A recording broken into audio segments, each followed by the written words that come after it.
নারী সংগঠন চেষ্টার সভাপতি লায়লা নাজিমকে বহিষ্কার করেছে সংগঠনের প্রতিষ্ঠাতা সদস্যরা। আজ সকালে জাতীয় প্রেস ক্লাবে এক জনাকীর্ণ সংবাদ সম্মেলনে সংগঠনের প্রতিষ্ঠাতা সভাপতির নেতৃত্বে প্রতিষ্ঠাতা সদস্যরা এ আয়োজন করে। সম্মেলনে লিখিত বক্তব্য পাঠ করেন বিশিষ্ট নারী উদ্যোক্তা ও অ্যাডভোকেট সাদিকুন নাহার পাপড়ি। সংগঠনের বর্তমান সভাপতি নির্বাহী কমিটির কোনো মিটিং না ডেকে তার পছন্দের 2-3 জন সদস্যকে নিয়ে স্বেচ্ছাচারিতার মধ্যে দিয়ে সংগঠনের টাকা তসরুপ করে চলেছে, যা স্বনামে পরিচিত সংগঠনটির ভাবমূর্তি মারাত্মকভাবে ক্ষতিগ্রস্ত হচ্ছে। সেই সঙ্গে মহান মুক্তিযুদ্ধের যে আদর্শ উদ্দেশ্যকে বাস্তবায়নে কাজ করছিল তা বাদ দিয়ে সভাপতি ও একজন উপদেষ্টার একক সিদ্ধান্তে অন্যান্য কম গুরুত্বপূর্ণ কাজগুলো চলছে, তারা এখন নাচ গানের সংগঠনে পরিণত করেছে। প্রিয় সাংবাদিক বন্ধুরা, আপনারা জেনে অবাক হবেন যে সভাপতি লায়লা নাজরিন হারুন ও সাধারণ সম্পাদক দিলরুবা বেগম এবং তার ভাইয়ের মেয়ে, দিলরুবা বেগমের আপন ভাইয়ের মেয়ে এখানে কোষাধ্যক্ষ সিফাতি নূর একক সিদ্ধান্তে কাজ করছে। সংগঠনের টাকা তসরুপ এবং অগণতান্ত্রিকভাবে গায়ের জোরে কমিটির বহাল রাখায় আমরা মহিলা ও শিশু বিষয়ক মন্ত্রণালয়ে একটি অভিযোগ দায়ের করি। একটি অ্যাডহক কমিটি গঠন ও ব্যাংক অ্যাকাউন্ট বন্ধ করে 90 দিনের মধ্যে নির্বাচন করে নতুন কমিটি গঠনের কথা বলে, যার স্মারক নাম্বার এখানে দেওয়া আছে। একই সঙ্গে অপর একটি স্মারকে মহিলা বিষয়ক অধিদপ্তর সংগঠনের অ্যাকাউন্ট বন্ধ করার নির্দেশ তৎক্ষণাৎ দান করে। প্রিয় সাংবাদিক বন্ধুরা, কিন্তু এসবের কোনো তোয়াক্কা না করে সভাপতি লায়লা নাজরিন তার অনুগত সদস্যদের জোশাজোশে সংগঠনের টাকা উত্তোলন করে ইচ্ছে মতো ব্যয় করে চলেছে। বিশেষ ক্ষমতা বলে এই যে বন্ধ হওয়া ব্যাংক অ্যাকাউন্টটি তারা এক সপ্তাহের মাথায় আবার ব্যাংক অ্যাকাউন্টটি চালু করে। এমনকি দেশে ও দেশের বাইরে থেকে যে সমস্ত অনুদানগুলো পাওয়া যাচ্ছে তার কোনো হিসাবও আজ পর্যন্ত আমাদের যারা সদস্য আছে তাদের কোনো দেন নাই ভিন্ন সোর্স থেকে।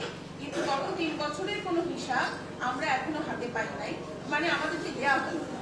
কোনো অডিট রিপোর্ট নাই, উনি কোনো অডিটেরও ধার ধারেন না। আমরা যদি এই কথাটা বলতে যাই তখন উনি ভীষণভাবে ওনার নিজের মতামত প্রকাশ করেন। আমরা বারবার সভাপতিকে বিষয়ে জানতে চাইলে তিনি বলেন, আমি আমার নিজের ইচ্ছায় সংগঠনটা চালাবো, অধিদপ্তর ও মন্ত্রণালয়ে অভিযোগ দিয়ে আপনাদের এসব কথা বলে কোনো লাভ হবে না। এসব অফিস আমার শাড়ির আঁচলে বাঁধা, পারলে প্রধানমন্ত্রীর অফিসে যান, তবে ওখানেও কিছু করতে পারবেন না। ওখানেও আমার লোকজন আছে, আমার হাত যে কত লম্বা আপনারা চিন্তাও করতে পারেন না। যে আপনাদের লেখনী, আপনাদের কলম আপনাদের সবচেয়ে বড় হাতিয়ার। আমাদেরকে রক্ষা করার জন্য সাংবাদিক ভাইরা আপনারা যদি একটু সচেষ্ট হন তাহলে কিন্তু আমরা অনেক দূর চলে যেতে পারবো এবং এই যে সংগঠনটা বেঁচে যাবে। মানে এই যে নারী সংগঠনটা, এটা একটা সরকারি রেজিস্ট্রেশন ভুক্ত মহিলা ও শিশু অধিদপ্তর থেকে, এটা যেন এখানেই শেষ না হয়ে যায়, পথ চলাটা যেন থেমে না যায় লায়লা হারুনের একগুঁয়েমির কারণে। এটাই আপনাদের কাছে আমার বলার কথা। মহান মুক্তিযুদ্ধে যাদের সবচেয়ে বেশি অবদান সেসব নারী মুক্তিযোদ্ধা অসচ্ছল ও অবহেলিত নারীদের মূল ধারায় ফিরিয়ে আনার জন্য সংগঠনটি নিরলসভাবে কাজ করছে। নিয়ন্ত্রক সংস্থা, মহিলা অধিদপ্তর, এমনকি মহামান্য হাইকোর্টের নির্দেশও সভাপতি লায়লা মানেন না বলে বক্তারা সম্মেলনে তুলে ধরেন। সবসময় একজন আইনজীবী সাথে রাখেন এবং নিজে যা ভালো মনে করেন তাই করবেন, এমনটি বহুবার বলেছেন বলেও জানান সাবেক সহসভাপতি নগর সৌন্দর্যবিদ রাফেয়া আবেদিন। আজকে আমরা শুধুমাত্র এই সংগঠনটি বাঁচানোর জন্য লায়লা নাজরিন হারুনের হাত থেকে আমরা আজকে প্রেস ক্লাব পর্যন্ত চলে এসেছি। সুতরাং আপনারা আমাদের পাশে থাকবেন আশা করি। আমরা এখানেই বন্ধ করতে চাই না। আমরা যে অভিযোগ দায়ের করেছি তার প্রেক্ষিতে তাকে দোষী সাব্যস্ত করে আমাদের চিঠি দিয়েছে, চিঠিগুলি আমাদের কাছে আছে এবং এই আমরা এতদিন আমরা যে বীরাঙ্গনা, মূলত আমরা বীরাঙ্গনাদের জন্য কাজ করি, তাদের আর্থসামাজিক জীবনযাপন এবং উন্নয়নের জন্য আমরা কাজ করে দিয়েছি এবং আমরা অনেক বড় বড় প্রজেক্ট করেছি। আমরা 102টি প্রজেক্ট করেছি। আমাদের অনেক মন্ত্রী, মিনিস্টার এবং সচিব অনেকেই আমাদের অনুষ্ঠানে উপস্থিত হয়েছে এবং আমাদেরকে অ্যাপ্রিসিয়েট করেছে। আমরা অনেক বড় প্রজেক্ট করেছি, কিন্তু বর্তমানে এই 3 বছরের মধ্যে যে প্রজেক্টগুলি করা হচ্ছে সেগুলির ছবি একটু দেখা। একটা 5টা পানির বোতল, 5টা ছাত্রী, একটা ভ্যান গাড়িতে, এরকম আমরা যেখানে গরু 14টা গরু দিয়েছি বীরঙ্গনাতে। আমরা সবসময় গরু, গৃহপালিত গাভী দিচ্ছিলাম, ঘর বানিয়ে দিচ্ছিলাম, টিন দিচ্ছিলাম, কম্বল দিচ্ছিলাম। নগদ অর্থ কম দিয়েছি না, আমরা কাইন্ডে বিশ্বাস করি, সেই জন্য আমরা কাইন্ডে দিয়েছি, সেলাই মেশিন দিয়েছি, আমরা অনুদান এনেছি সরকার থেকে, সেগুলো আমরা তাদেরকে প্রদান করেছি। অর্থলোভ তার মনুষ্যত্বকে নষ্ট করেছে বলেও একাধিক বক্তা তুলে ধরেন।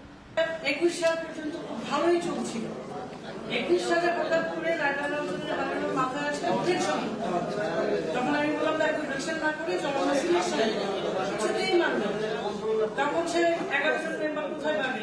একটা ফ্যামিলি থেকে সে 6 জনকে নিল, সেক্রেটারি নিল, তারপরে ট্রেজারার নিল, তারপরে ভাইস প্রেসিডেন্ট নিল, আর এরকম করে ওই ফ্যামিলি থেকে 6 জনকে নিয়ে নিল। ইম্পর্টেন্ট পোস্টগুলো আর কি, উনি যে হলো প্রেসিডেন্ট, এইভাবে সে একটা সমিতি গঠন করবে, কমিটি গঠন করবে। এই কমিটি গঠন করার পর থেকেই আমরা প্রতিদিনই আমরা যাচ্ছি মিটিংয়ে এবং আমরা বলতেছি যে এটা এইভাবে হবে না, এটা তোমরা এইভাবে করো, এটা করলে সবার কাছে গ্রহণযোগ্যতা বাড়বে। কিন্তু সে আমাদের কোনো কথাই কর্ণপাত করে না। এখন নতুন করে ধারণা বের করছে, যারা যারা চাঁদা যায় না 3-4 মাস সবাই বের হয়ে যাবে, কেউ থাকতে পারবে। তার হচ্ছে দেখো এটা তো হয় না, কারণ এখানে 3-4 মাস অনেকে অনেক কারণে দিতে পারে না টাকা, এটা কোনো ব্যাপার না, এটা অসুস্থ থাকতে পারে, দেশের বাইরে থাকতে পারে, কাজে এটা তো করতে পারে না, বলে না খুব পারে বলে সে 5 জনকে নোটিশ দিয়ে দিচ্ছে, জিনিসটা করছে 5 জনকে। এখন চাঁদা দেওয়ার অভিযোগে যদি এই 4-5 জনকে বহিষ্কার করে সেই সংগঠন চলবে কিভাবে? যেখানে ছিল সিলেকশন, আমাদের সুন্দরভাবে সবসময় সিলেকশনের মাধ্যমে হতো। উনি জোর করে প্রেসিডেন্ট হবেন, আসলে ওনার উদ্দেশ্য ছিল উনি এটা কুক্ষিগত করবেন। কারণ আজ পর্যন্ত উনি প্রত্যেকটা মিটিং, যেখানে আমাদের কোনো সেরকম অফিস নাই, জাস্ট একটা মেইলিং অ্যাড্রেস হিসাবে ওনার বাসারিটা সেঞ্চুরি টাওয়ারের আমাদের একটা ঠিকানা ছিল, সেই ঠিকানাটা তিনি আস্তে আস্তে অমিট করে দিয়ে উনি ওনার বাসায় সেই ঠিকানাটা নিয়ে গেলেন একদম। তারপরে সেটা উনি প্রত্যেকটা মিটিং করে কোথায়? টাওয়ার ভিতরে, যাতে সাধারণ সদস্যরা কোনো কিছু বললে উনি কথায় কথায় সিকিউরিটি ডাকতে পারেন। তারপর এই পর্যন্ত যারা এখানে অনুদান এনেছেন, আমরা অনুদান এনেছি, আমাদের অনেক বন্ধু বান্ধব আছে বাইরে থেকে, দেশে থেকে, আমরা অনুদান এনে ওনাকে দিয়েছি।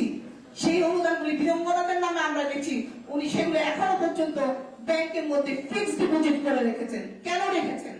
আমাদের প্রশ্ন এটাই। আমরা এনেছি অনুদান, ওদেরকে দেখিয়ে ওদেরকে দেওয়ার জন্য প্রত্যেকটা সংবাদ হয়ে যে মুক্তিযুদ্ধে যারা এরকম যাদের সংবাদ হানি হয়েছে তাদেরকে কথা শুনে প্রত্যেকটা, যার জন্য আজকে আমরা এখানে প্রেস রিলিজ করতে পারছি, সুন্দরভাবে কথা বলতে পারছি, একমাত্র তাদের কারণে। সবাই ওদের প্রতি অনুগত হয়ে আমাদেরকে, আমাদের বন্ধুরা অনেক অনুদান দিয়েছেন, সেই টাকাগুলি শুনি ব্যাংকে এখনো ফিক্সড। ওনাকে যখনই আমি বলি যে আপনার এটা তো করা যায় না, এটা আমরা এনেছি ওদের জন্য, ওদের দিয়ে দেন, কিন্তু ওনারা যখনই আমি কথা বলি আমাকে রাখা যাবে না, আমাকে এখান থেকে বের করতে হবে। কয়েকবার আমাকে উনি চিঠি দিয়েছেন আমার সদস্য বাতিলের জন্য। আমার হাজবেন্ডের মাধ্যমে আমি অনেক অনুদান এনেছি এই সংগঠনে। এটা সব সদস্যরা বলেছে, আমার কথা সবসময় বলে যে ওনার হাজবেন্ড অনেক বেশি অনুদান এনে দিছে, এই জন্যই আমাকে সে বাদ দেওয়ার জন্য চেষ্টা করতেছে। সে মনে করে এটা ওনার ক্রেডিট, ওনার মধ্যে উনি তো সব ক্ষমতা ওনার মধ্যেই রাখতে চায়, ওনার ক্রেডিট উনি রাখতে চায়। আমাদেরকে উনি তো সবসময় বলে যে আমার যে ক্ষমতা এটা ওনারা কেউ জানে আমি কি করতে পারি। উনি মনে করে সেনাপ্রধানের বা ওনার কত ক্ষমতা, এইটাই উনি সবসময় এটা আমাদের দোষী যায় আর কি। এইটাই আমার দোষ। আমি চাচ্ছিলাম যে সংগঠন থেকে আমরা যাতে বীরাঙ্গনাদের কিছু সাহায্য সুবিধা করতে পারি, এই জন্যই গিয়েছিলাম এখানে।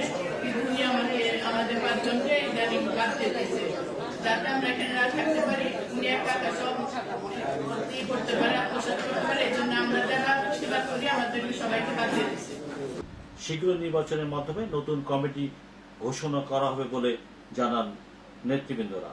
অনুষ্ঠানে সরাসরি ও ভার্চুয়ালি উপস্থিত ছিলেন সংগঠনের অধিকাংশ প্রতিষ্ঠাতা সদস্য ও সাধারণ সদস্যবৃন্দ। শিবু ঘোষের ক্যামেরায় রিপোর্ট করছেন আকাশ আলী, বিজনেস টিভি, জাতীয় প্রেস ক্লাব, ঢাকা।